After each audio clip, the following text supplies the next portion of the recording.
This is Austin Petersen, editor of the libertarianrepublic.com, and I sat down with Glenn Jacobs. He's an American wrestling star by the name of Kane.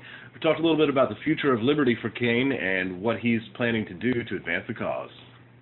How do you think you can advance liberty? Like, you've got all these talents, you've got all these people, these big fans and stuff like that. You know, people really look up to you and they respect you. And you know, a lot of wrestling people, like, they tend to have like conservative personalities, but you're not a conservative. You're a libertarian, it seems. So, like, what do you think, like, for the next 5 to 10 years? I mean, how do you kind of plan? Is it about serving your country? Is it about serving these ideas? What's it about for you? For me, it's about my family, first and foremost. I have children. I very much worry about the country that they're going to grow up in. This idea of country is sort of a nebulous concept, right? It's an abstraction. So I think we have to have something concrete. And again, for me, it's for my family and my friends. What I would like to do is I would like to further the message in whatever way I can.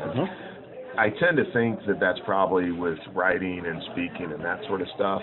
The only reason that electoral politics really appeals to me at all is because that would give me maybe a bigger platform than I have now. Sometimes I feel like I'm talking to the echo chamber, right, the libertarian echo chamber. And I think with electoral politics, you can speak to a broader audience, but I also think you can be done some other ways. One of the things that I'm sort of interested in is more using fiction to get this message across.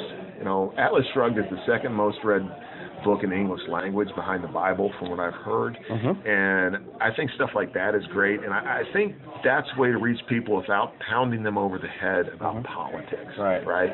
Because no matter what, it seems like you offend someone when you start talking about politics. Because if I don't like Obamacare, well, it's because you don't like Obama. No, I'm sure he's a great guy, right? It doesn't have anything to do with him personally. You don't like the spying under George W. Bush, which says you don't like Bush. No, I'm sure he's a good guy to have a beer with. It's just I don't agree with the program. That's what people, they get so caught up in this left-right paradigm that it's hard to talk political theory.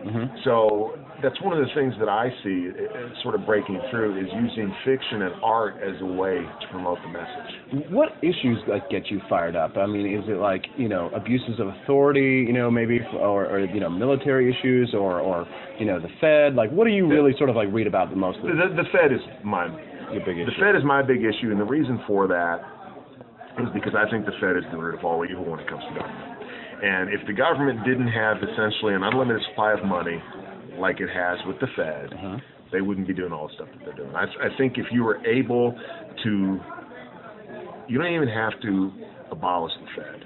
You just have to make the Fed compete in monetary matters with sound money. If you do that, then the market's going to work, and the Fed's either going to go out of business or we're going to have sound money. In either case, the government can't do all the things that it's doing right now because people would have to pay for it. We wouldn't be in $17 trillion of debt. We wouldn't have $200 trillion of unfunded liability because the taxpayers would have to pay for it right now. To the extent also, I agree with Thomas Jefferson that the federal government should absolutely be prohibited from borrowing, right? They should, you know, I would never run my household like the federal government's ran. And the idea that because it's a big organization and technically can't go bankrupt, it is going bankrupt. It already is bankrupt. You know, people talk about a default.